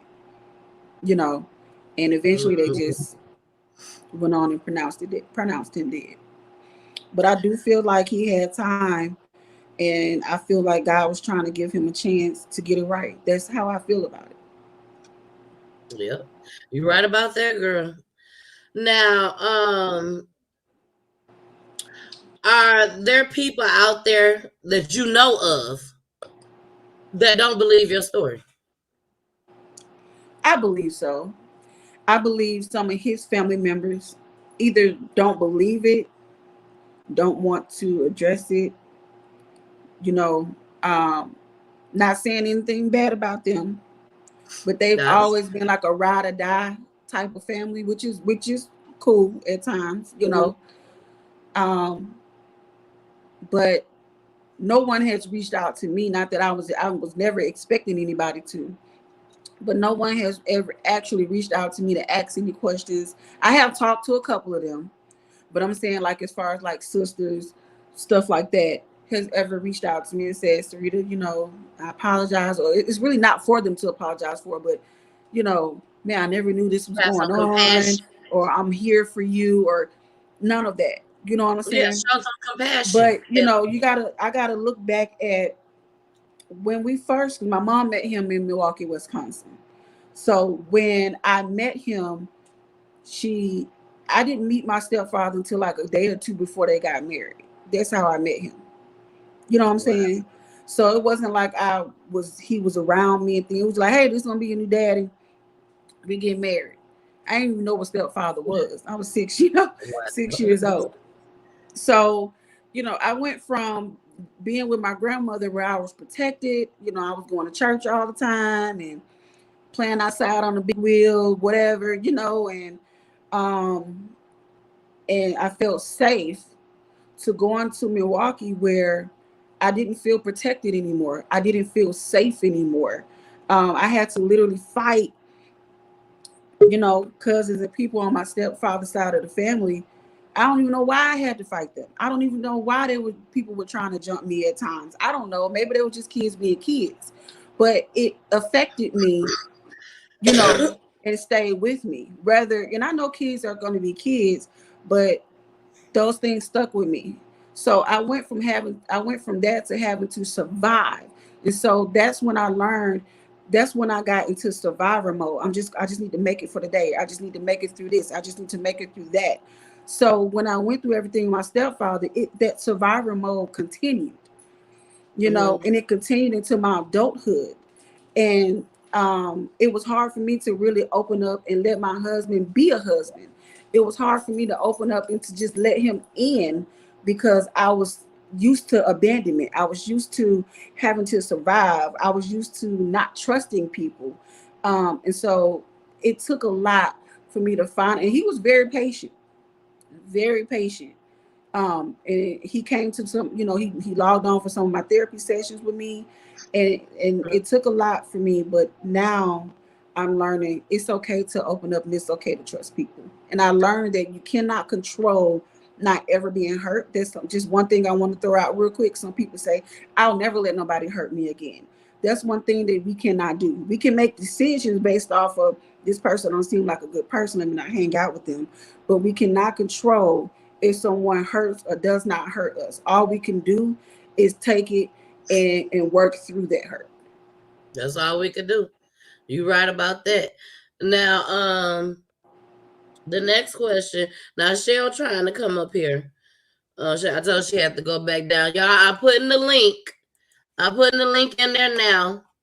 So the link is in the chat. The link is in the chat. I'm gonna go ahead and put the phone number up in a second. But I just got a couple more questions to ask you, Okay. Sarita. Do you blame your mama for this? I don't Be blame honest. her. Hold on. I partly blame her, because he has, even though he's not here, a lot of responsibility lies in him too, because ultimately he chose to violate me. I do feel like, I do wish that she would have taken action. But I also understand that maybe she didn't know how to take action. I don't know. Ain't nothing I can do about it at this point, but try to move forward. I have asked her to attend some of my therapy sessions with me. I can't make anybody attend anything. All I can do is extend a hand. I still talk to my mom, you know, we still talk, but I still feel like there are a lot of things that we need to become more, just be real about. You know what I'm saying? And I still love her.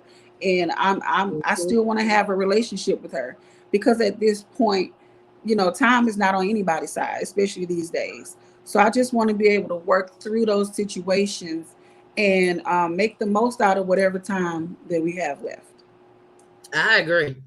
I'm one of them people that say we only got one mama on this Yes. earth.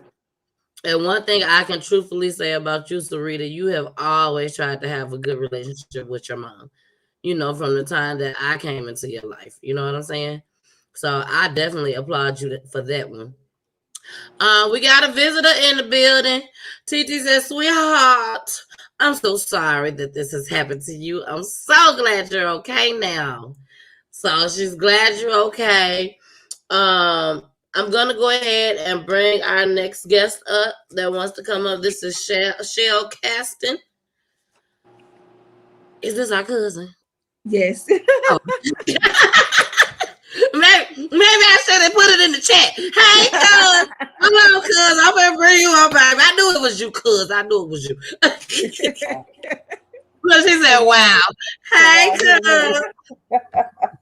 How y'all doing? Hey, sweetie. Hey, Shell. Hey, You got sweetie. your camera on? Yes, but baby, I don't have my wig straight right now. I took Okay. the braids out. It's okay, cuz. It's okay. Because I do let everybody know. I give them the opportunity because I know my show be so late at night. But if you want to use your avatar, you're definitely more than welcome. I'm just happy that you came up to join us, baby. Yes, ma'am. So what you got to say, girl? What you got to say?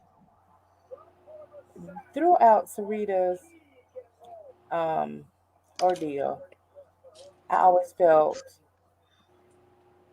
she's a very strong person. I love her so much. I'm glad she got her help. I'm glad she's continued to get help because it's a big deal. A lot of people sweep stuff under the table. They Mm-hmm. sweep, incest and all this stuff. This is ridiculous. Why are y'all keeping it a secret? When I told you the other day was done and dark, she can come to the light. Yeah. I applaud you 100% for bringing this out. Why should you hide it? Why Yeah. should people hide what go on? You didn't do anything wrong, did you? No, not at Right. all. So I don't think you should hide it. He I Yeah. did. agree. You know, there's Shell, so many people. my mama wants you to know that I'm her daughter. You see how she put that? That's my daughter, Tania. Mama Thanks, is the sweetie. missus. Don't forget, Mama is the missus.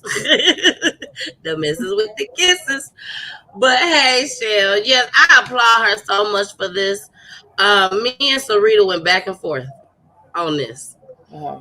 And I asked her about doing it because of a post that she made. And then I called her back and I was like, I don't know. You sure you want to do this, cuz? And she was like, yes. She said, I want to do this. And like I told everybody at the beginning of the show, the only reason why I went ahead and did this was only because she had the therapy. Only because she got the help that she needed. And like she Right. said, she's still going through it. You know what I'm saying? So I knew that this was a platform for her. I know she got the support here on my channel just as well. So, Sarita, we're gonna go ahead and get into a couple more questions. Shell, if you want to stay up, please feel free to stay up.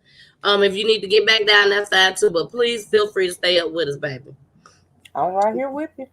All right. Now, the next question is, what would you say to all the young ladies out there that's going through what you went through right now? Right now, that they're going through it. What would you say to them right now?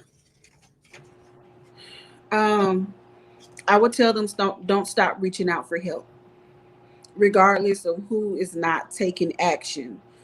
You don't have to sit there and continue to take the abuse. If you go to one person, they don't do anything, find somebody else. Call the authorities. And it's scary. I know it's scary, because who wants a gang of police coming to the house and you don't know what's going to happen, where they're going to take you, or no, you don't want to end up in a group home, or you know what I'm saying. But I would just say don't continue to take the abuse. It's not worth it because it just messes you up mentally. I still have days where I just cry. I still have my days when I'm not feeling the best and I may be feeling a bit down. Um, and I have to listen to like positive affirmations on YouTube and things like that to lift me up and to keep me going. Sometimes it's still hard for me to even be intimate with my husband. I still have struggles with that too at times, but he's very patient and very understanding. So I would say the sooner that you get somebody to help you, the sooner you can start your road to recovery. Of being free. Yeah. Being free. Now, these are the tough questions right here. Mm-hmm. This is gonna be the end of our segment. We're gonna go ahead and play our motivation, of course, but we got her last three hard questions. For those that just came in, because we did have some people that just came in. Sarita is my cousin, and she was sexually abused by her stepfather for a total of 4 years. He did pass away at the age of 33, so he's no longer on earth abusing people. You know what I'm saying? So that's the best thing about it. He's no longer hurting nobody else. If your mom, like I said, these are the hard ones. If your mom was watching right now, what would you say to her?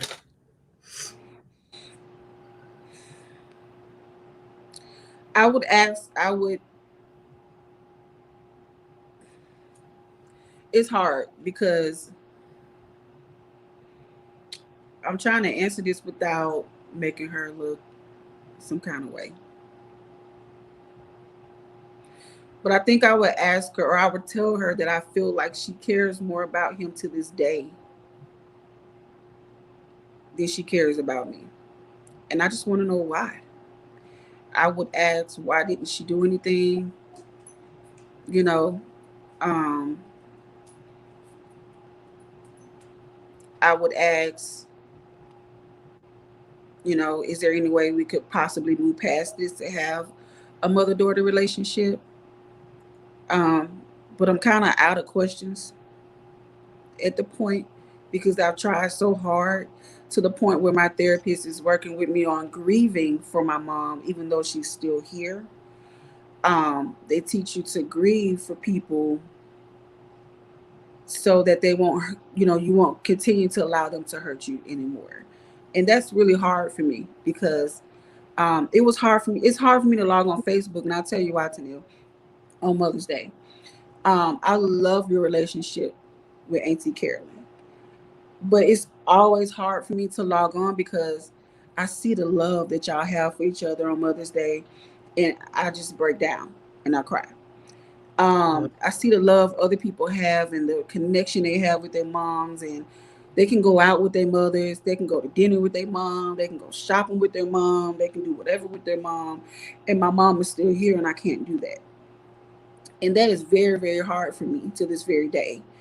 This past year on Mother's Day was the first Mother's Day that I actually enjoyed for the first time in God knows how long. And I have nobody to thank but God and my therapist for that. But I want to have a relationship, but if we can't, I'm learning to be okay with that. I get it. I understand.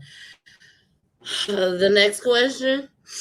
If your stepfather was alive at this time in your life, what would you say to him face to face?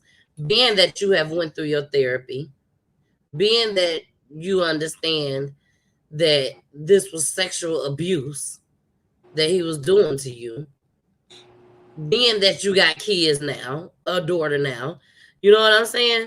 Being that you're wiser now, what would you say to this man? I probably would ask him why. That's a common question. Like, why did you look at me like that? But when I think back about it, like I was saying to my therapist, when I was 6 years old, he had bought, and I told you this the other day, he bought me a Nintendo. And he was telling me to give him a kiss to thank him because I had gave him a hug. And I was a bit thrown off by that. But at 6 years old, you kind of do what people say do because, people always say you need to do what adults tell you to do. Mm-hmm. So I gave him a kiss on the cheek and he said no on the lips, so he kissed me on the lips. Then my mom walked in the room. She said, "No, we don't do that. You know, in our family, we don't kiss on the lips." So he didn't do anything else. He didn't try anything else until I was 16, and I blame myself because I was depressed. I had my parents moved, and I had to go to a new school. I didn't know anybody. I was already like a loner, outsider type of kid, and I shut down. And so I just didn't want to be at school.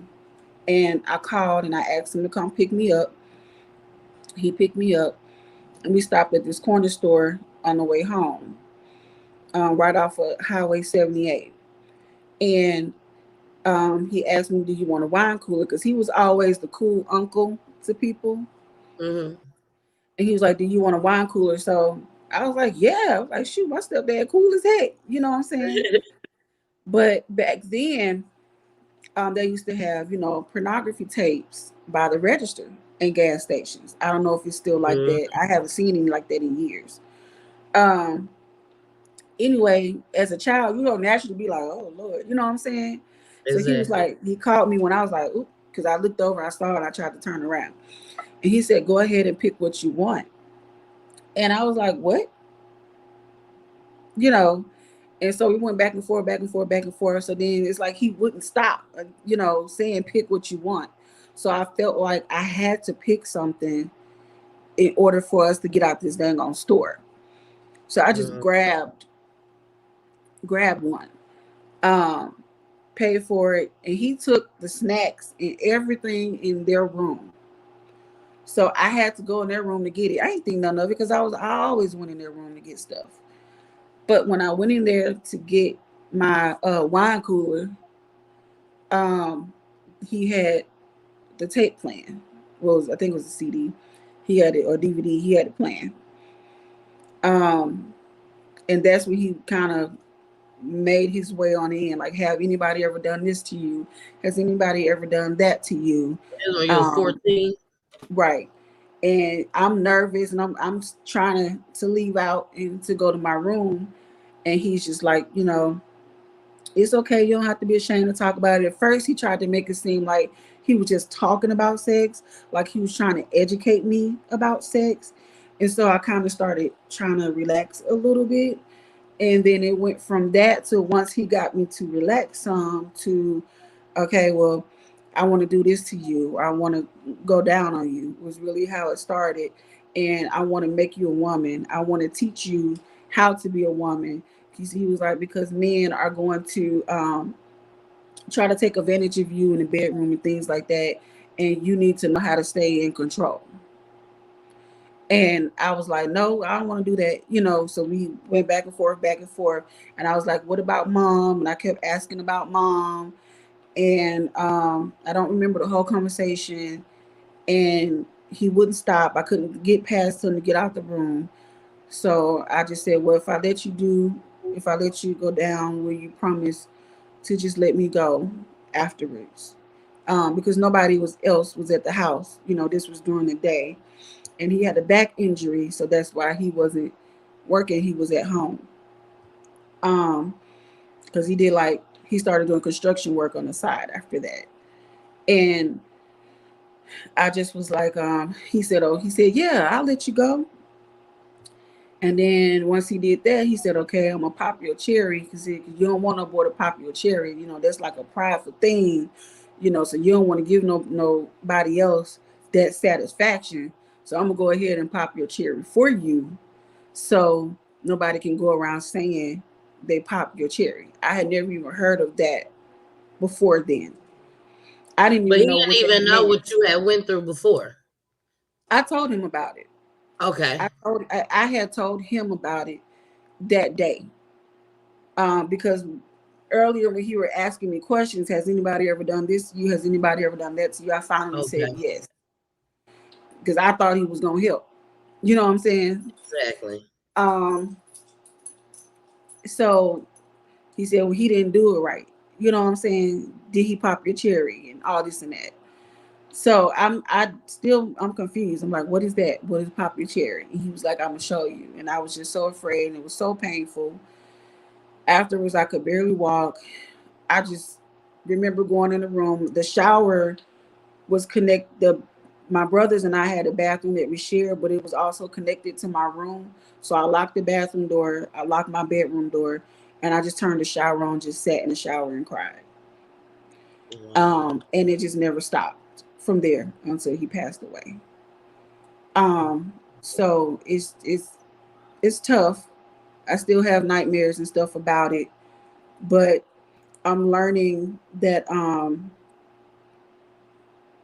I feel like I don't want to say it happened to me for a reason.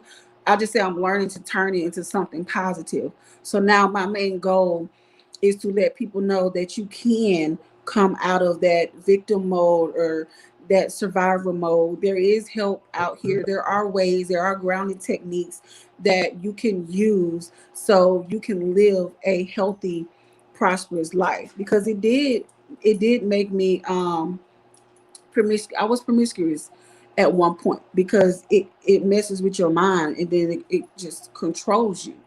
But I decided when my daughter was a baby, I'm just gonna make this quick because I know you got to end. But what made me decide to change my ways was I met a guy online, and for the first time I got in somebody's vehicle that I didn't know, because normally I would meet people places, like, I would never just get in a random person's car. But I got in there and he had a van, but he told me he was a band teacher. So my band teacher had a van, so it wasn't odd for me for him to have a van. I figured he can haul band equipment like that. And we were supposed to go to Stone Mountain Park. He went past Stone Mountain Park, and I started smelling this weird smell. So I kind of looked down, and there's this really huge dark spot that looked like blood that was on the floor. And I started panicking on the inside. So I had to think really quick. And I was like, okay, God, what the heck? And so I was like, I cut my ringer down on my cell phone, and I picked up my phone and I pretended that somebody called me and told me that my daughter was being rushed, my baby was being rushed to the hospital. And it took some convincing, because I was like, can you please take me back? My baby being rushed to the hospital. Oh my God. Like I put on the Oscar show for real, because it was life or death at that point, because he done went past where we supposed to go.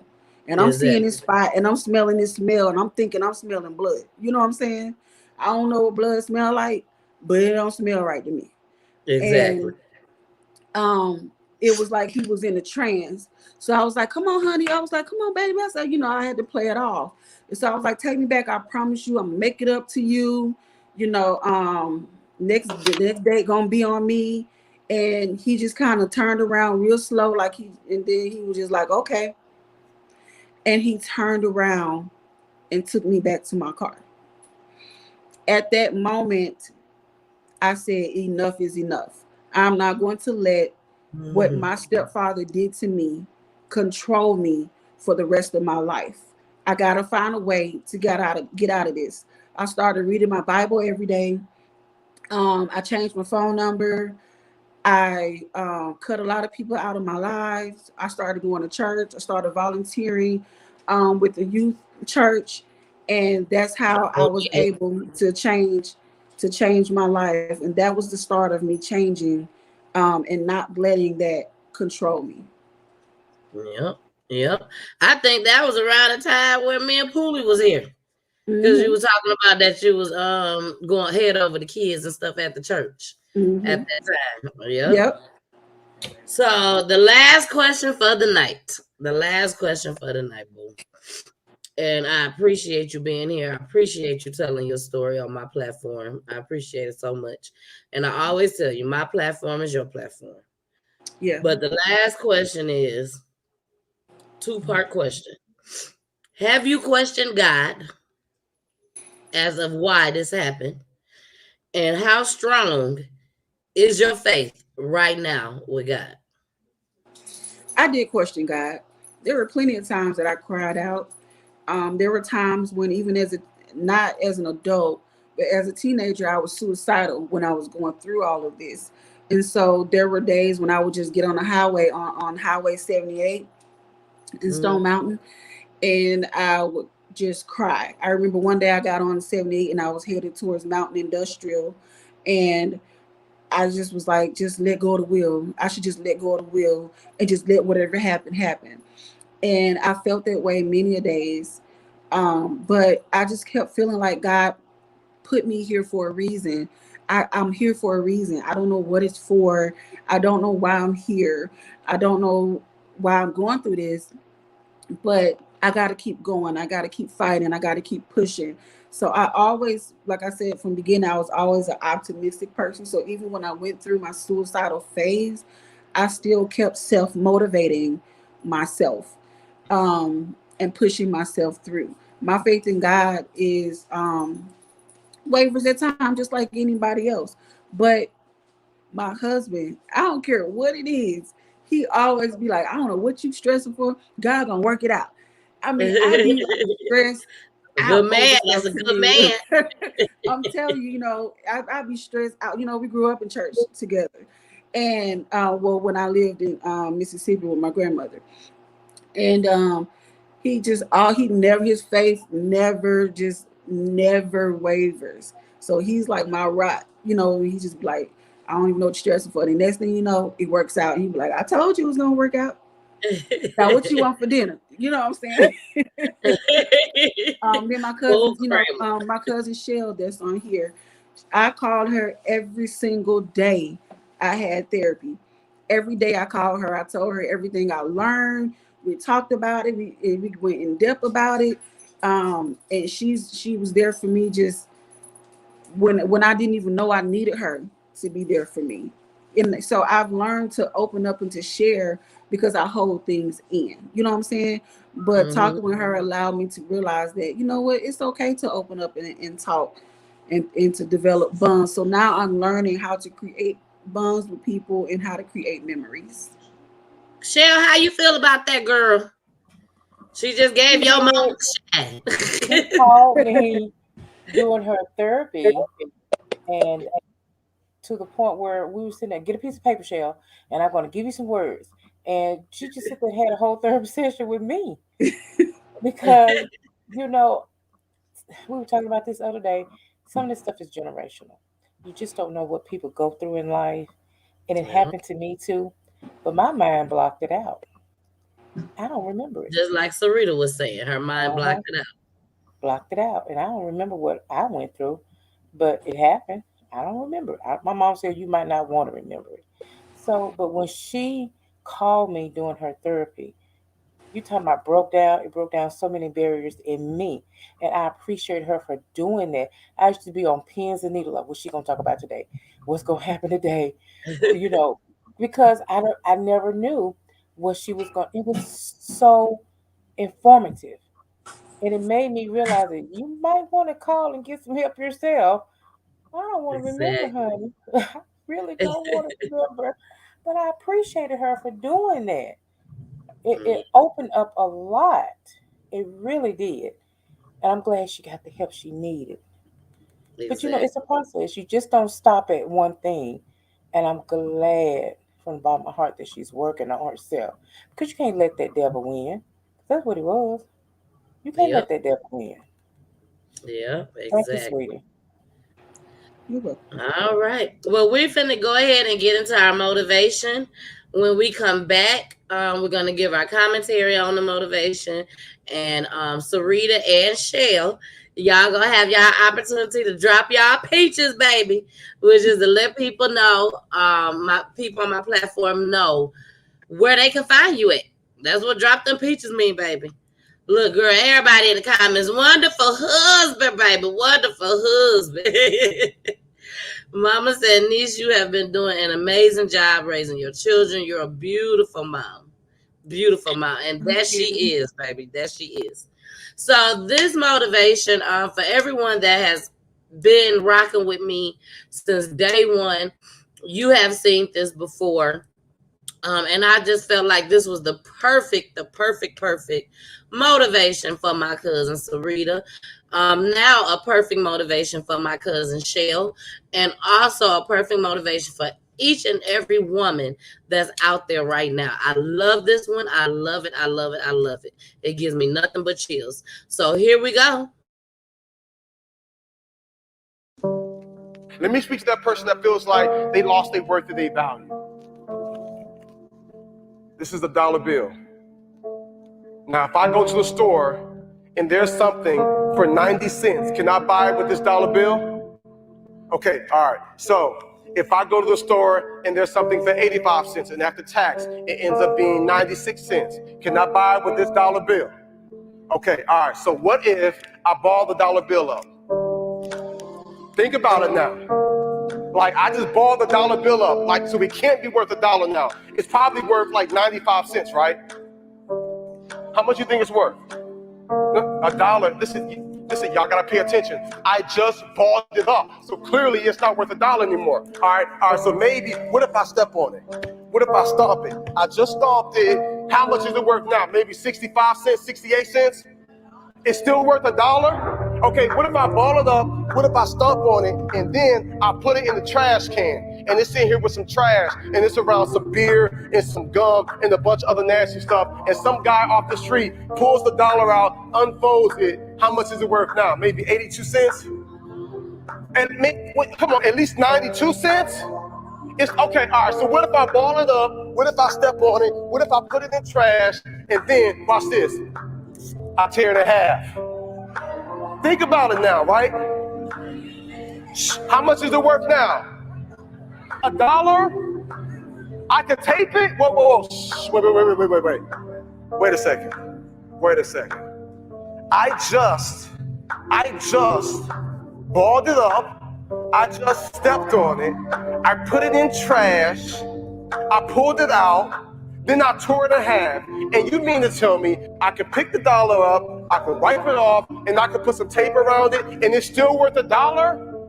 Then why, if this dollar doesn't lose its worth or its value, then why do you feel like you've lost your worth and value? Because many of you feel like you've been stepped on, you feel like you've been pushed aside, you feel like you've been abandoned, you feel like you've been talked about, you feel like you've been abused, like someone took from you, someone hurt you, somebody took advantage of you, and deep down inside your core, you feel like you've lost some of your value.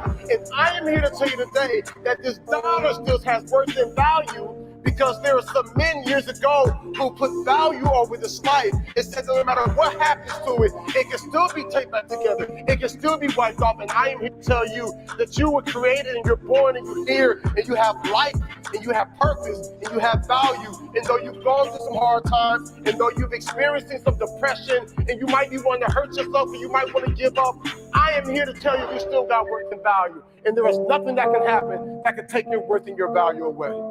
So what you got to do now is you got to pick yourself up. You got to dust yourself off and you got to keep moving.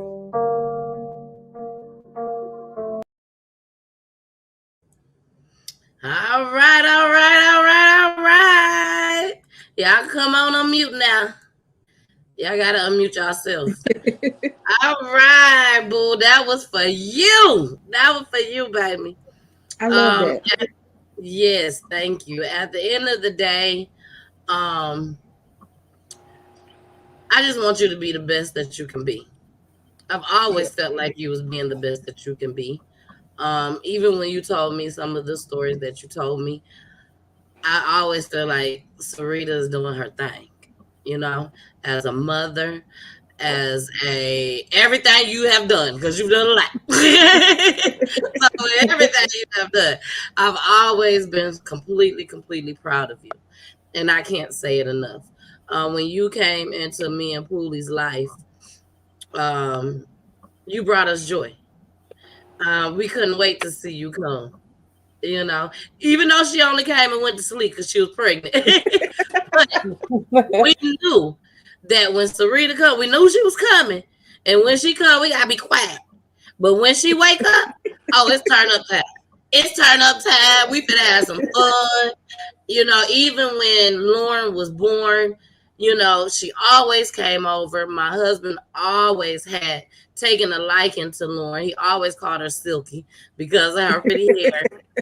And we just loved all of y'all so much. We've done all we can to help you guys and everything.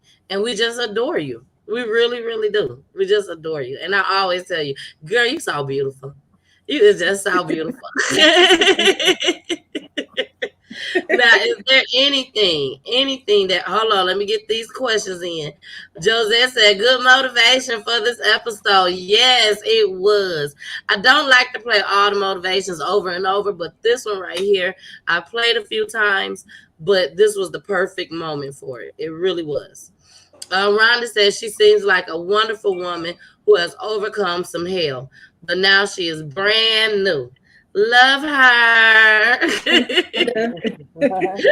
Yeah, I love Rhonda. I love Rhonda. Rhonda, make sure you call because I know she's gonna call me because Rhonda actually just got over. She just got over COVID. So I know she waiting on this show to be over so we can talk about it because we literally just talked about her episode last week. So it's just crazy, that it just turned around to happen with me and my family. But once again, I ask you all to please pray. Please pray for all of us. Now, Sarita, what we're gonna save you to last. Shell, you got some peaches to drop, girl? Well, I don't know exactly what that means, but go ahead and tell me what that means so I can drop some peaches. That means if you got anything going on where people can find you at that you want them to come find you, any type of business, anything you got going on. Do you have anything? No, ma'am. It's okay, Shell. We're gonna get you something. Just trying to support my cousin, sweetie. I'm just trying to support my cousin. I know that's right. Here. Don't worry, we're gonna get you an online store, Shell. Everybody got an online store. Oh my goodness. We're gonna get you popping, girl. Yes, ma'am. Rita, drop your peaches, baby. So you can listen to my podcast. I'm on, most people listen to it on Spotify, Apple. It's so many different places. You can type, it's called Speaking from the Closet. One, because my Uncle Anthony came up with that name of the show for me. But one of them is because I actually filmed the show in my closet, in the back of my closet, because it's so long. But also because we hold so many things in. So it's time to open up those doors, open up those closets to our minds and our souls, and to let things, come out, and so that we can grow and that we can learn, we can love, and we can finally experience joy and happiness. So you can, I have a website. It's www.speakingfromthecloset.com, or you can go on Spotify and type in Speaking from the Closet, and my show will pop up on there as well. I was supposed to do a show this week, but I dropped my microphone on my headphones, so I gotta go. So my husband said he gotta go buy some more from Best Buy now.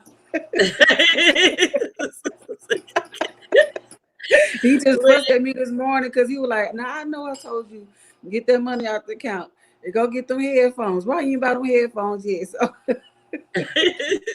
Well, Shell, Mama said you do got something. Shell plant beautiful roses every year in her yard. She sure does. That's what you do, girl. That's what you do. So anybody want to learn how to plant beautiful roses, I really can't take credit for that. I pick them out, and my husband plants them, and they grow so pretty. I was up to 21. So it's teamwork. It's down to 17 now, so I got to get on the ball. I just go out there and talk to them and name them. Hey, there y'all go. She dropping some gems for y'all. Y'all better start naming them roses out there. Now, anybody that need to know how to plant beautiful roses every year in their yard, hit me in my inbox, and I'll let y'all know how y'all can reach Shell. And she has grown some vegetables too in her yard. Vegetables too. I forgot to get some this year. Hey, if I grew up in Baltimore, Mississippi, you got to do something. You two country bunkers. We're going to have some vegetables in that yard now. No, my husband is talking like I'm not on the show, so I'm sorry if y'all hear him in the background. He just being rude it's right okay. Hey, how you doing? Well, we've been to go ahead and get up out of here. Each and every one of you guys know how to get in contact with me, which is www.peachyteatime.com, which is my website, where you could go on there and check out my blog. You can also go on my Peachy Kisses boutique, and you can find all my merch on there just I as need to get well. some lip gloss. Yes, and I got some more stuff coming to y'all. They just taking forever to ship it on out, but it's already paid for. I'm just waiting on it to come. And then we're going to add that to the website just as well. So once again, I will be back in a couple of weeks to do a full show. We will be starting back with Naisha. She was supposed to come on Wednesday. I actually had a guest for Saturday just as well. But I had to cancel that because I cannot infect others. I have to be, be on the right track. I can't just be giving COVID to folks. So, but I am in good spirits. I pray to God that it continues to be this way. But I ask each and every one of you to pray for my husband. He's not feeling the best. Pray for my son just as well. He had a fever. So once again, just all I can say is keep us in our prayers. Keep us in your prayers. And y'all know how we got to end this show. You already know. We got to play my babies. So here we go. Return, Peachy return. Peachy return, Peachy return, Peachy return.